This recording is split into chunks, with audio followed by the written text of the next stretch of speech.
ওং শ্রী নম ভগবতে বাসুদেবায় নম। জয় শ্রীকৃষ্ণ। রাধে রাধে। শ্রীমদ্ ভগবদ গীতা এটি ৬৭টি শ্লোক এবং ১৮টি অধ্যায় নিয়ে গঠিত। গীতার প্রতিটি শ্লোকই এক একটি অমূল্য রত্ন, যা জীবনের প্রতিটি মুহূর্তে দিশা দেখাতে পারে। কিন্তু বাস্তবতার কারণে আমাদের পক্ষে সব শ্লোক পড়া বা মুখস্থ করা সম্ভবই হয়ে ওঠে না। তাই আপনাদের জন্য আমরা নিয়ে এসেছি একদম সহজ বাংলা ভাষায় শ্রীকৃষ্ণের অমৃত বাণী, যা প্রতিদিন শুনলে আপনার জীবনের সিদ্ধান্ত নিতে সুবিধা হবে। আপনার মন আনন্দে ভরে উঠবে, আপনার সমস্যা সমাধানের পথ খুঁজে পাবেন। শ্রীকৃষ্ণ গীতায় বলছেন, সর্বধর্মান পরিত্যাজ মামেকং শরণং ব্রজ। অর্থাৎ তুমি সমস্ত চিন্তা দুশ্চিন্তা পরিত্যাগ করে কেবল আমার শরণ নাও, আমি তোমাকে সমস্ত বাধা থেকে মুক্তি দেব। তাহলে কি আমরা শ্রীকৃষ্ণের বাণী শুনে উপলব্ধি করে জীবনকে সুন্দর করতে পারবো না? অবশ্যই পারবো। তাই আসুন আজকের পর্ব শুরু করা যাক। ভিডিওটি দেখার সময় একটি ছোট অনুরোধ, আপনারা যারা নিয়মিত কৃষ্ণের বাণী শোনেন তারা কমেন্টে জয় শ্রীকৃষ্ণ লিখতে ভুলবেন না। একটি লাইক দিন, লাইক করলে আমাদের আরো উৎসাহ বাড়বে। যারা এখনো আমাদের প্রীতি ভালো কথা ইউটিউব চ্যানেলটিকে সাবস্ক্রাইব করেননি তারা এখনোই সাবস্ক্রাইব করুন এবং প্রতিদিন গীতা শিক্ষা গ্রহণ করুন। তো চলুন শুরু করা যাক আজকে শ্রীকৃষ্ণের অমৃত বাণী। জীবনে যখন কেউ সত্যিকারের লক্ষ্য স্থির করে এগিয়ে যেতে চায় তখন তার পথ কখনো সহজ হয় না। যে ব্যক্তি কঠোর পরিশ্রম করে, ন্যায়ের পথে চলে, আত্মশুদ্ধির জন্য সংগ্রাম করে, সে কখনো কখনো কষ্ট অনুভব করে। এই কষ্ট কখনো শারীরিক, কখনো আবার মানসিক, কখনো আত্মিক। তখনই তার মনে প্রশ্ন জাগে, আমি কি সঠিক পথেই আছি? আমার পরিশ্রম কি অধমূল্যবান? অন্যদিকে এমন অনেক মানুষ আছে যারা পরিশ্রম এড়িয়ে চলে, জীবনের দায়িত্ব এড়িয়ে ভোগবিলাসে লিপ্ত হয়। তারা রাতের আধারে বিলাসিতায় ডুবে থাকে। তাদের কাছে নীতিবোধ ও আত্মজ্ঞান মূল্যহীন। বাহ্যিকভাবে তারা সুখী বলে মনে হতে পারে, কিন্তু আসলেই কি তারা সুখী? ভগবান শ্রীকৃষ্ণ গীতায় বলছেন, ত্রয়াণ সধর্ম বিগুণ পরধর্মাৎ সনুষ্ঠিতাৎ সধর্মে নিধনং শ্রেয় পরধর্ম ভয়াবহ। অর্থাৎ নিজের ধর্ম বা কর্তব্য সঠিকভাবে পালন করাই শ্রেয়, যদিও তা অসম্পূর্ণ হয়। অন্যের পথ অনুকরণ করা, যদিও তা সহজ ও আনন্দদায়ক মনে হয়, তা ভয়ঙ্কর পরিণতি বয়ে আনে। শ্রীকৃষ্ণ আমাদের বোঝাচ্ছেন, জীবনে যারা সত্যিকারের সাফল্য চায় তাদের অবশ্যই কষ্ট সহ্য করতে হবে, ধৈর্য ধরতে হবে। যেমন একটি গাছ তার শিকড় গভীরে পতিত না করে ঝড়ে পড়ে যায়, তেমনি আমাদের আত্মশুদ্ধির পথেও ধৈর্য ধরে এগিয়ে যেতে হয়। যখন কেউ সৎপথ অনুসরণ করে তখন তার ভেতরে থাকা সমস্ত পাপ ও নেতিবাচকতা ধীরে ধীরে বিদায় নিতে থাকে। আর এই বিদায় নেওয়ার সময় আমরা কষ্ট অনুভব করি। ঠিক যেমন কোনো রোগ নিরাময়ের আগে শরীরে জ্বর আসে, তেমনি আত্মার পরিশুদ্ধির সময় কিছু কষ্ট অনুভূত হয়। কিন্তু এই কষ্টের প্রকৃত প্রস্তাবে শুভ লক্ষণ, কারণ এটি নির্দেশ করে যে আমরা সঠিক পথেই আছি। আমরা অনেক সময় বাইরের জগতের আনন্দ দেখে বিভ্রান্ত হই, মনে হয় যারা অলস জীবনযাপন করছে তারাই কেবল সুখী। কিন্তু শ্রীকৃষ্ণ গীতায় বলছেন, না তেষু রমেতে বুদ্ধি। অর্থাৎ যার চিত্ত অস্থির, যার মধ্যে আত্মজ্ঞান নেই, সে কখনো প্রকৃত সুখ অনুভবই করতে পারে না। সুখ সেই ব্যক্তিরই হয় যে অন্তরে শান্তি লাভ করেছে, যে সত্যের পথে অবিচল থেকেছে, যে জীবনের লক্ষ্য থেকে বিচ্যুত হয়নি। বাহ্যিক আনন্দ ক্ষণস্থায়ী, কিন্তু আত্মার পরিতৃপ্তি চিরস্থায়ী। আমরা যদি কৃষকের দিকে তাকাই তবে দেখব তিনি মাঠে কঠোর পরিশ্রম করেন, কষ্ট সহ্য করেন, কিন্তু শেষে তিনি ফসল ঘরে তোলেন। তেমনি পরিশ্রম ও সৎ পথের মাধ্যমে অর্জিত সাফল্যই প্রকৃত সুখ দেয়। শ্রীকৃষ্ণ গীতায় বলেছেন, যোগস্থ কুরু কর্মাণি সঙ্গং ত্যক্তা ধনঞ্জয় সিদ্ধা সিদ্ধ সমভূত্তা সমত্তং যোগ উচ্যতে। অর্থাৎ ফলের আশা ছেড়ে দায়িত্ব পালন করাই প্রকৃত যোগ। সাফল্য ব্যর্থতার পার্থক্য না করে ধৈর্য ধরে সৎপথে চলাই শ্রেষ্ঠ জীবন দর্শন। তাই মনে রাখবেন, প্রকৃত সুখ বাহ্যিক নয়, এটি অভ্যন্তরীণ। যারা কেবল ভোগবিলাসে মত্ত থাকে তারা বাহ্যিকভাবে সুখী মনে হলেও তাদের হৃদয় সর্বদা অশান্তিতে ভরে থাকে। অন্যদিকে যারা সৎপথে পরিশ্রম করে তারা সত্যিকারের প্রশান্তি লাভ করে। জীবনে কিছু মানুষ দিনরাত পরিশ্রম করে, চেষ্টা চালিয়ে যায় তাদের লক্ষ্যের দিকে। তারা ক্লান্ত হয়, তারা দুঃখ পায়, কখনো কখনো নিজেকে প্রশ্ন করে, আমি কি সঠিক পথে আছি? আমি কি যা করছি তা সঠিক? অথচ একই সমাজে এমন অনেক মানুষ আছে যারা কোনো পরিশ্রম ছাড়াই আরাম আয়েসে জীবন কাটাচ্ছে। অলসতা ও ভোগবিলাসে মগ্ন। তারা কোনো নিয়মই মানে না, কোনো উদ্দেশ্য ছাড়া বাঁচে, অথচ তারা বাহ্যিকভাবে সুখী বলে মনে হয়। তাহলে এই বৈষম্য কেন? কেন একজনকে এত সংগ্রাম করতে হয় আর অন্যজন নিরুদ্বিগ্ন জীবন কাটায়? শ্রীকৃষ্ণ গীতায় বলছেন, উদ্ধরে তো আত্মনাত্মনং নাত্তান বসাদয়তে আত্মৈব হেতমন্য বন্ধু আত্মৈব রিবুরাত্মন। অর্থাৎ নিজেকে উন্নত করতে হবে, নিজেকে নিচে নামানোর সুযোগ দেওয়া যাবে না, কারণ আত্মাই নিজের বন্ধু, আবার আত্মাই নিজের শত্রু। এই শ্লোকের মাধ্যমে শ্রীকৃষ্ণ বোঝাতে চেয়েছেন, আমাদের ভাগ্য নির্ধারণ করে আমাদের কর্ম। অলসতা বা ভোগবিলাস কখনোই প্রকৃত সুখ দিতে পারে না। যারা সত্যিকারের উন্নতি চায় তাদেরই পরিশ্রম করতে হয়, কষ্ট সহ্য করতে হয়, কারণ প্রকৃতি শক্তিশালী ব্যক্তিকেই পুরস্কৃত করে। সৎ পথে চলার সময় নানা বাধা আসে, নানা কষ্ট আসে, কারণ যখন কেউ সত্য ও ন্যায়ের পথে চলে তখন তার চারপাশে নেতিবাচক শক্তিগুলো ধীরে ধীরে দূরে যেতে থাকে। এই পরিবর্তন প্রক্রিয়াটাই আমাদের মাঝে যন্ত্রণা সৃষ্টি করে। একটি কাঁচা মাটির পাত্রকে আগুনে পুড়িয়ে শক্ত করতে হয়, একটি লোহার টুকরোকে ধারালো করতে বারবার আঘাত করতে হয়। তেমনি একজন সত্যবাদী ও সৎ মানুষকে পরীক্ষার মুখোমুখি হতে হয়, কষ্ট সহ্য করতে হয়, কিন্তু এটিই তাকে শক্তিশালী করে তোলে। অনেকেই ভাবে বিলাসিতা ও ভোগবিলাসই আসল সুখ, কিন্তু শ্রীকৃষ্ণ গীতায় বলেছেন, নাস্তি বুদ্ধিরযুক্তস্য ন চায়ুক্তস্য ভাবনা ন চাভাবযত্ত শান্তির শান্তস্য কুত সুখম। অর্থাৎ যার মনে আত্মশুদ্ধি নেই, যার মন নিয়ন্ত্রণে নেই, সে কখনোই প্রকৃত শান্তি পায় না। আর যার মধ্যে শান্তি নেই সে কখনোই সুখী হতে পারে না। অর্থাৎ বাহ্যিক আরাম আয়েশ কখনোই আসল সুখ নয়। যারা নিজের ভেতর শান্তি খুঁজে পেয়েছে, যারা নিজেকে চিনতে পেরেছে, তারাই সত্যিকারের সুখী। একজন মাটির ভাস্কর দীর্ঘ সময় ধরে কাদা মাটি দিয়ে সুন্দর মূর্তি বানানোর চেষ্টা করছে। তার হাত নোংরা হচ্ছে, সে পরিশ্রম করছে, কিন্তু তার উদ্দেশ্য স্পষ্ট। অপরদিকে আরেকজন অলস মানুষ কিছুই করছে না, শুধু বিনা পরিশ্রমে কিছু পাওয়ার স্বপ্ন দেখছে। সময় শেষে কে সফল হবে? নিশ্চয়ই সেই ব্যক্তি যে কঠোর পরিশ্রম করছিল। শ্রীকৃষ্ণ গীতায় বলছেন, কর্মান্যে বাধিকারস্তে মা ফলেষু কদাচন মা কর্ম ফল হেতোর ভ্রমা তে সঙ্গস্ত কর্মণি। অর্থাৎ তোমার কর্মে অধিকার আছে, কিন্তু তার ফলে নয়। তুমি কখনোই কর্মের ফলের আশা করে নিরুৎসাহিত হবে না, বরং তোমার কর্তব্য পালন করাই তোমার আসল দায়িত্ব।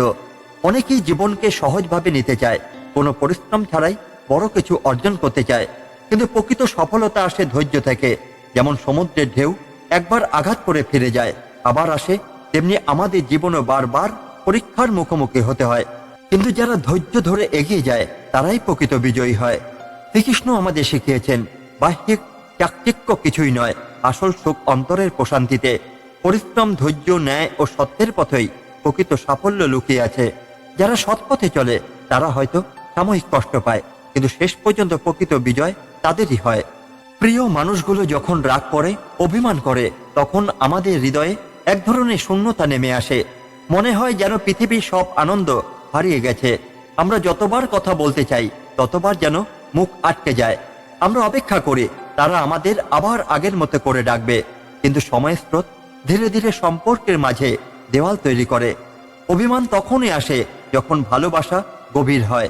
যাকে আপনি গুরুত্ব দেন, যার প্রতি আপনার প্রত্যাশা থাকে, তার আচরণেই যখন একটি পরিবর্তিত হয় তখন মন কষ্ট পায়। কিন্তু কখনো কি ভেবে দেখেছেন, অভিমান কি সত্যি সম্পর্কের ক্ষতি করে, নাকি এটা এক ধরনের পরীক্ষা? শ্রীকৃষ্ণ গীতায় বলছেন, যে ব্যক্তি রাগ, কামনা ও মোহকে জয় করতে পারে সেই প্রকৃত সুখী। অভিমান যদি আমাদের সম্পর্ককে দূরে ঠেলে দেয় তবে সেটা অহংকারে পরিণত হয়, কিন্তু যদি সেই অভিমান ভালোবাসাকে আরো দৃঢ় করে তবে সেটাই প্রকৃত সম্পর্কের সৌন্দর্য। অনেক সময় আমরা বুঝতে পারি না কার গুরুত্ব আমাদের জীবনে কতটা, কিন্তু যখন তারা দূরে সরে যায় তখন উপলব্ধি হয় তারা আমাদের কতটা কাছে ছিল। সুদামা ছিলেন শ্রীকৃষ্ণের শৈশবের বন্ধু। তিনি দারিদ্র্যের মধ্যে থেকেও কখনো তার বন্ধুর কাছে কিছুই চাননি, কিন্তু যখন জীবন চরম কষ্টের মধ্যে পড়ল তখন তার স্ত্রী তাকে শ্রীকৃষ্ণের কাছে যেতে বললেন। সুদামা গেলেন, কিন্তু তিনি কিছুই চাইতে পারলেন না। ফিরে এসে দেখলেন শ্রীকৃষ্ণ তার সব কষ্ট দূর করে দিয়েছেন। এই কাহিনী আমাদের শেখায়, প্রকৃত সম্পর্ক কখনো স্বার্থের ওপর নির্ভরই করে না। অভিমান যদি সত্যিকারের ভালোবাসার মধ্যে থাকে তবে সেটি এক সময় গলে যায়, ঠিক যেমন বরফ রোদের স্পর্শে ধীরে ধীরে গলতে থাকে। শ্রীকৃষ্ণ বলেন, যে ব্যক্তি নিজেকে নিয়ন্ত্রণ করতে পারে সে সত্যিকারের শক্তিশালী। অভিমানের সময় আমাদের উচিত ধৈর্য ধারণ করা, অহংকার না দেখানো। অনেক সময় আমরা অপেক্ষা করি যাতে অপরপক্ষ আগে এসে কথা বলে, কিন্তু সম্পর্কের আসল সৌন্দর্য তখনই প্রকাশ পায় যখন আমরা নিজের অহংকার ভেঙে সম্পর্ককে এগিয়ে নিয়ে যাই। তাই অভিমান নয়, ভালোবাসাই হোক সম্পর্কের ভিত্তি। অভিমান সব সম্পর্কেই আসে, কিন্তু সেটাকে কিভাবে সামলাবেন সেটাই আসল শিক্ষা। শ্রীকৃষ্ণের মতে সম্পর্ক তখনই টিকে থাকে যখন দুজনেই আত্মত্যাগ করতে শেখে, অহংকারকে দূরে সরিয়ে রাখে এবং একে অপরকে বোঝার চেষ্টা করে। কোনো একদিন বেলা শেষে ক্লান্ত সূর্যের মতো আমাদের জীবনের প্রদীপটাও নিভে যাবে। হয়তো কেউ খেয়াল করবে, হয়তো কেউ করবে না। আমরা যারা এই জীবনের পথচলায় ব্যস্ত, তারা কি একবারও ভেবে দেখেছি এই জীবন কতটা ক্ষণস্থায়ী? ঠিক তেমনই আমাদের জীবন শৈশব আসে, যৌবন আসে, তারপর বার্ধক্য ধীরে ধীরে আমাদের গ্রাস করে। আমরা নিজেদের অজান্তেই সময় স্রোতে হারিয়ে যাই। শ্রীকৃষ্ণ বলেন, জন্মিলে মরিতে হবে, অমরকে কোথা কবে। যে জন্ম নিয়েছে তার একদিন মৃত্যু হবে। কিন্তু প্রশ্ন হচ্ছে, আমরা কিভাবে বেঁচে আছি? আমরা কি শুধু ভোগের জন্য এই পৃথিবীতে এসেছি, নাকি এমন কিছু রেখে যাব যা অন্যদের পথ দেখাবে? অনেকেই ভাবে সুখ মানেই ধন সম্পদ, গাড়ি বাড়ি, বিলাসিতা। কিন্তু গীতায় শ্রীকৃষ্ণ বলছেন, যে ব্যক্তি কোনো কিছুতে আসক্ত নয়, যার হৃদয় নির্মল, যে কর্মফল প্রত্যাশা না করে কাজ করে, সেই প্রকৃত মুক্ত। অর্থাৎ প্রকৃত সুখ ভোগে নয়, ত্যাগে। আমরা যদি আমাদের জীবনকে কেবল ভোগের মধ্যে সীমাবদ্ধ রাখি, তবে একদিন আমাদের অস্তিত্বেও মানুষ ভুলে যাবে। কিন্তু যদি আমরা জ্ঞান, ভালোবাসা ও সৎ কর্মের মাধ্যমে নিজেকে প্রতিষ্ঠিত করতে পারি, তবে আমাদের মৃত্যু হলেও আমাদের চিন্তাধারা, আমাদের শিক্ষা মানুষের মনে থেকে যাবে।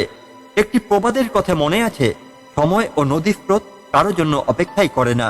আমরা অনেক সময় ভাবি কালকে করব, পরে ভাববো। জীবনে অনেক সময় আছে, কিন্তু শ্রীকৃষ্ণ বলেন, কাল সর্বভক্ষক, সে কখনো থামে না। এই জীবন অত্যন্ত ক্ষণস্থায়ী, কেউ জানে না আগামী মুহূর্তে কি ঘটবে। তাই জীবনের প্রতিটি মুহূর্তকে সঠিকভাবে কাজে লাগানোই আমাদের মূল লক্ষ্য হওয়া উচিত। অহংকার নয়, নম্রতা নিয়ে চলুন। শুধু নিজের জন্য নয়, অন্যদের জন্য কিছু করুন। সম্পর্ক, ভালোবাসা ও বিশ্বাসের মাধ্যমে মজবুত করুন। সৎ কাজ করুন, যা মৃত্যুর পরে আপনাকে অমর করে রাখবে। অনেকেই ভাবে মৃত্যু মানেই শেষ, কিন্তু শ্রীকৃষ্ণ স্পষ্টভাবে গীতায় বলেছেন, আত্মা অবিনশ্বর, শরীর বিনাশ হয়, কিন্তু আত্মা চিরন্তন। আমরা শুধু দেহ নই, আমরা চেতনা। আমরা যদি এই সত্য উপলব্ধি করতে পারি, তবে জীবনও মৃত্যুর প্রতি আমাদের দৃষ্টিভঙ্গি বদলে যাবে। আমরা দুঃখের সময় শক্ত থাকব, সুখের সময় অহংকারী হব না, এবং প্রতিটি মুহূর্তকে সঠিকভাবে কাজে লাগাবো। একদিন সূর্য অস্ত যাবে, আমাদেরও যেতে হবে, কিন্তু আমরা কি রেখে যাচ্ছি? শুধু স্থিতি, না কিছু শিক্ষা? ভেবে দেখুন কিভাবে এই অল্প সময় জীবনকে সত্যিকার অর্থে সার্থক করা যায়। এই পৃথিবীতে দুই ধরনের মানুষ আছে। প্রথমত, যারা ছোটখাটো সমস্যায় আতঙ্কিত ও দুর্বল হয়ে পড়েন, হতাশ হয়ে যান এবং নিজের ভাগ্যকে দোষারোপ করেন। দ্বিতীয়ত, যারা জীবনে যত বড় সমস্যায় আসুক না কেন, তারা সব সময় খুশি থাকেন, নিজেকে সামলে নেন এবং প্রতিটি চ্যালেঞ্জকে শেখার সুযোগ হিসাবে গ্রহণ করেন। তাহলে প্রশ্ন হলো, আমরা কোন পথ বেছে নেব? ভয়ের পথ নাকি শক্তির পথ? আমরা যদি একটু খেয়াল করি, দেখব বেশিরভাগ মানুষই সমস্যার সামনে ভেঙে পড়েন। সামান্য ব্যর্থতা তাদের আত্মবিশ্বাস নষ্ট করে দেয়।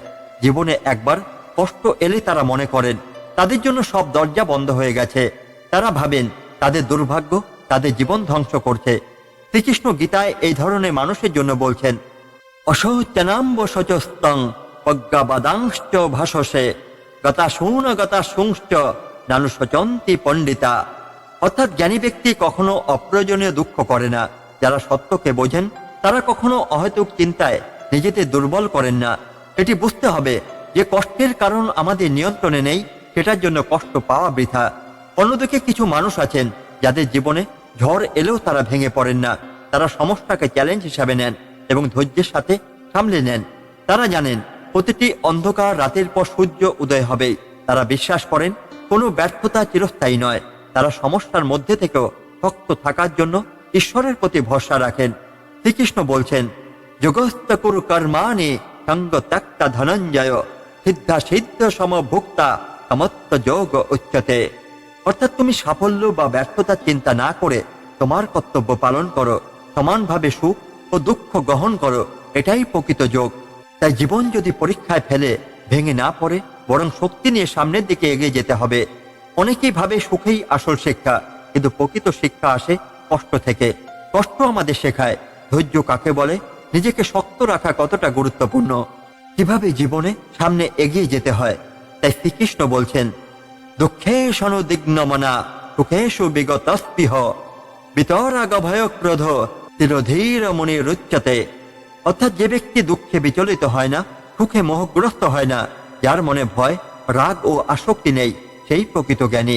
এই কথা থেকে স্পষ্ট, জীবনের প্রকৃত শক্তিশালী হতে গেলে দুঃখকে মেনে নিয়ে এগিয়ে যেতে হবে। প্রতিটি সমস্যা থেকে কিছু না কিছু শিখতে হবে। নিজেকে সব পরিস্থিতির জন্য মানসিকভাবে প্রস্তুত করতে হবে। গীতার শিক্ষা মেনে নিতে হবে, সুখ এবং দুঃখ দুই জীবনের অংশ। যে মুহূর্তে ভয় আসবে তখন শ্রীকৃষ্ণের বাণী মনে করতে হবে। স্মরণ করুন, জীবনে যা কিছুই ঘটছে তবই শ্রীকৃষ্ণের ইচ্ছাই হচ্ছে। ভয় পাবেন না, হতাশ হবেন না। আপনার উপর যদি কষ্ট আসে তবে বুঝবেন সেটার মধ্যে শ্রীকৃষ্ণের কোনো শিক্ষা লুকিয়ে আছে। জীবন কখনো সহজ হবে না, কিন্তু আমাদের কঠিন সময়ে শক্ত হতে শিখতে হবে। যে জীবনে কষ্ট নেই সে জীবন মূল্যহীন। ভয় নয়, সাহসকে গ্রহণ করুন। হতাশা নয়, আশাকে গ্রহণ করুন। এই পৃথিবীতে দুই ধরনের মানুষ আছে। প্রথমত, যারা সবকিছু থাকার পরও দুঃখী থাকে। দ্বিতীয়ত, যারা প্রায় কিছু না থাকার পরও সর্বদা সুখী থাকে। প্রথম শ্রেণীর মানুষের জীবন ভরপুর বিলাসিতা, অর্থ, সম্মান, পরিবার, সামাজিক প্রতিষ্ঠা সবই থাকতে পারে, কিন্তু তবুও তারা সর্বদা হতাশগ্রস্ত, দুঃখী ও অশান্তিতে থাকে, কারণ তাদের মন শান্ত নয়। অন্যদিকে দ্বিতীয় শ্রেণীর মানুষের হয়তো তেমন কিছুই নেই, নেই প্রচুর অর্থ, নেই বিলাসবহুল জীবন, কিন্তু তাদের মুখে সর্বদা এক প্রশান্তির হাসি থাকে, হৃদয় থাকে এক অন্তরঙ্গ সুখ। কেন এমন হয়? সুখ দুঃখের আসল রহস্য কি? প্রথম শ্রেণীর সবকিছু আছে, তবুও অসুখী। তারা প্রচুর অর্থ উপার্জন করেন, কিন্তু মন ভরে না। তাদের বিলাসিতা আছে, কিন্তু তৃপ্তি নেই। সমাজে উচ্চ স্থান আছে, কিন্তু সব সময় ভয় থাকে সেটা হারিয়ে যাওয়ার। তারা মনে করেন আরো কিছু পেলে সুখ আসবে। শ্রীকৃষ্ণ গীতায় বলছেন, ত্রৈগুণ্য বিষয়া বেদা নৈত্যগুণ্য ভবর্জুন নির্দ্বন্দ্ব নিত্য সন্তস্ত নিরযোগ্য ক্ষেম আত্মবান। অর্থাৎ ভোগ বিলাস এবং সাংসারিক বিষয়গুলি তিনটি গুণের, সত্য, রজ, তম দ্বারা নিয়ন্ত্রিত। কিন্তু যে ব্যক্তি এসব থেকে নিজেকে মুক্ত রাখতে পারে সেই প্রকৃত সুখী হয়। এই শ্রেণীর মানুষদের সবচেয়ে বড় ভুল হলো তারা সুখকে বাইরের জিনিসে খোঁজে। তারা ভাবে আরো টাকা হলে, আরো ক্ষমতা হলে, আরো বড় বাড়ি হলে জীবনে সত্যিকারে সুখ আসবে। কিন্তু বাস্তবতা হলো বাইরের জিনিস কখনো চিরস্থায়ী সুখ দিতেই পারে না। আর দ্বিতীয় শ্রেণী হলো কিছুই নেই তবুও সুখী। তারা কম খেয়ে কম পরেও সুখী। তারা কৃতজ্ঞতা প্রকাশ করতে জানে। তারা মনে করে যা কিছু আছে সেটাই যথেষ্ট। তারা সুখকে বাহ্যিক জিনিসে নয়, অন্তরে খোঁজে। গীতায় শ্রীকৃষ্ণ বলছেন, যা সর্বতানভি স্নেহস্তত্ত্ব প্রাপ্ত শোভা শোভম নাভিনন্দতি ন দৃষ্টি তস্য প্রজ্ঞা প্রতিষ্ঠিতা। অর্থাৎ যে ব্যক্তি ভালো মন্দ যা কিছুই জীবনে আসে তা সমানভাবে গ্রহণ করে সেই প্রকৃত জ্ঞানী ও সুখী ব্যক্তি। এই মানুষের সুখ আসে অন্তরের প্রশান্তি থেকে। তারা বুঝতে পেরেছেন যে সুখ কোনো বস্তুই নয়, বরং একটি মানসিক অবস্থা। আমরা প্রায়শই মনে করি সুখ মানে বেশি টাকা পয়সা, বড় বাড়ি, গাড়ি, সামাজিক মর্যাদা। কিন্তু শ্রীকৃষ্ণ বলেন সুখ মানে মানসিক শান্তি। যদি অন্তর শান্ত থাকে তাহলে বাইরের যে কোনো পরিস্থিতিতেই আমরা সুখী থাকতে পারবো। শ্রীকৃষ্ণ গীতায় বলছেন, অশান্তস্য কুত সুখম। অর্থাৎ যার মন অশান্ত সে কখনো সুখী হতে পারে না। যে ব্যক্তি ভিতরে শান্ত সে বাইরে সুখী, আর যে ব্যক্তি ভিতরে অশান্ত তার কাছে পৃথিবীর সব বিলাসবহুল জিনিস থাকলেও সে দুঃখী থাকবে। তাহলে কিভাবে সত্যিকারে সুখ পাবো? বাহ্যিক জিনিসের প্রতি আসক্তি কমিয়ে আনতে হবে। ধন, সম্পদ, খ্যাতি, পদ, পদবীর পেছনে ছুটে অস্থির হওয়া যাবে না। শ্রীকৃষ্ণের প্রতি ভক্তি ও আত্মসমর্পণ করতে হবে। যা কিছু আছে সেটার জন্য কৃতজ্ঞ থাকতে হবে। সুখের আসল রহস্য হলো ভিতরের প্রশান্তি ও সন্তুষ্টি। সুখ বাইরের জিনিস নয়, বরং আমাদের মনোভাবের মধ্যেই আছে। শ্রীকৃষ্ণ বলেন, যার মন শান্ত সেই প্রকৃত সুখী। সুখী হতে চাইলে বাহ্যিক বিষয় থেকে নয়, নিজের অন্তরের দিকে তাকাতে হবে। শ্রীকৃষ্ণ বলছেন, যিনি শিখেছেন কখন, কোথায় এবং কিভাবে কথা বলতে হয় তাকে জীবনে সফল হওয়া থেকে কেউ আটকাতে পারে না। এই বাক্যে একটি গভীর সত্য লুকিয়ে আছে। আমরা জানি বাক শক্তি ঈশ্বর প্রদত্ত এক আশীর্বাদ, কিন্তু এই শক্তি সঠিক ব্যবহার না জানলে তা আশীর্বাদ থেকে অভিশাপে পরিণত হতে পারে। কথার মাধ্যমে আমরা ভালোবাসা প্রকাশ করতে পারি, সম্পর্ক দৃঢ় করতে পারি, মানুষকে অনুপ্রাণিত করতে পারি। আবার ভুল শব্দ ব্যবহার করলে সম্পর্ক নষ্ট হতে পারে। মানুষের মনে কষ্ট দিতে পারে, এমনকি নিজের ক্ষতিও ডেকে আনতে পারে। শ্রীকৃষ্ণ গীতায় বলছেন, অনুদেগ করং বাক্যং সত্যং প্রিয় হিতং চ যত শ্রদ্ধায়াভস্য সনং জৈব বান্ময় তপ উচ্চতে। অর্থাৎ যে বাক্য কাউকে কষ্ট দেয় না, যা সত্য, যা সকলের কল্যাণের জন্য বলা হয় এবং যা প্রিয় ও মধুর, সেই বাক্যই প্রকৃত তপস্যা। এই শিক্ষাগুলো আমরা কিভাবে বাস্তব জীবনে প্রয়োগ করব? কেন কিছু মানুষ মিষ্টি ভাষায় কথা বলে সবাইকে আপন করে নিতে পারে, আর কেউ কথা বলেই শত্রু তৈরি করে ফেলে? কথার শক্তিকে কিভাবে জীবনে সাফল্যের সোপান হিসেবে ব্যবহার করা যায়? অনেকেই যে কোনো সময় যে কোনো পরিস্থিতিতে কথা বলে ফেলে, কিন্তু সব কথা সবসময় বলা ঠিক নয়। যখন মন শান্ত তখন কথা বলো, যখন সত্যের প্রয়োজন তখন নির্ভয়ে কথা বলো, যখন অপরকে সাহায্য করা সম্ভব তখন কথা বলো, যখন কাউকে আঘাত করার সম্ভাবনা থাকে তখন চুপ থাকো। রাগের মুহূর্তে কথা বলা থেকে বিরত থাকো। গীতায় বলা হয়েছে, শ্রদ্ধাবান লভতে জ্ঞানং তৎপর সংযতেন্দ্রিয় জ্ঞানং লভদ্দা পরাং শান্তিম চির নাধি গচ্ছতে। অর্থাৎ যিনি সংযমী, যিনি ধৈর্য ধরে কথা বলেন, তিনি প্রকৃত জ্ঞানী ও শান্ত মানুষ। কথার প্রভাব পরিবেশ ও পরিস্থিতির উপর নির্ভর করে। একই কথা এক জায়গায় গ্রহণযোগ্য, আবার অন্য জায়গায় অপমানজনক হতে পারে। যেখানে শ্রদ্ধার পরিবেশ আছে সেখানে জ্ঞান দাও, যেখানে মানুষ শুনতে চায় না সেখানে কথা বলার আগে চিন্তা করো, যেখানে নীরবতা প্রয়োজন সেখানে কথা বলো না, যেখানে কারো অপমান হতে পারে সেখানে সাবধানে কথা বলো। গীতায় বলা হয়েছে, নাহি জ্ঞানেন সদৃশং পবিত্রমেহ বিদ্যতে। অর্থাৎ জ্ঞান সবচেয়ে পবিত্র, কিন্তু তা দেওয়ার সঠিক স্থান ও পরিবেশ জানা দরকার। সত্য বলো, কিন্তু কঠোরভাবে নয়। মিষ্টি বলো, কিন্তু চাটুকারিতা করো না। অপরের দুঃখ বুঝে কথা বলো, অহংকার নিয়ে কথা বলো না। শ্রীকৃষ্ণ বলছেন, সত্য কথা বলো, কিন্তু তা যেন কটু না হয়। একজন ব্যক্তি যখন সঠিক সময় সঠিক স্থানে সঠিকভাবে কথা বলতে শেখে, তখন সে জীবনে সফল হয়। কেন কিছু মানুষ নেতা হয়ে ওঠেন? কেন কিছু মানুষ খুব সহজেই সবার ভালোবাসা পান? কেন কিছু মানুষের কথা শুনলেই মন প্রশান্ত হয়? উত্তর একটাই, তারা বাক্শক্তির ব্যবহার জানেন। শ্রীকৃষ্ণ গীতায় বলছেন, যোগস্থ কুরু কর্মাণি সঙ্গ ত্যক্তা ধনঞ্জয়। অর্থাৎ নিজের কাজ নিষ্কামভাবে করো, অহংকার ছেড়ে দাও, বাকশক্তি যথাযথ ব্যবহার করো, তাহলেই জীবনে সফল হবে। অপ্রয়োজনীয় কথা বলা থেকে বিরত থাকো। কথার মাধ্যমে অন্যকে আঘাত করা বন্ধ করো। সঠিক সময়, স্থান ও পদ্ধতি জানো। শ্রীকৃষ্ণের গীতার জ্ঞান আত্মস্থ করো। বাকশক্তির সঠিক ব্যবহারের মাধ্যমে আমরা শুধু নিজে সফলই হব না, বরং চারপাশের মানুষকে আলোকিত করতে পারবো। প্রিয় ভক্তগণ, আজ আমরা শ্রীকৃষ্ণের অমৃত বাণী থেকে কিছু গুরুত্বপূর্ণ শিক্ষা গ্রহণ করলাম।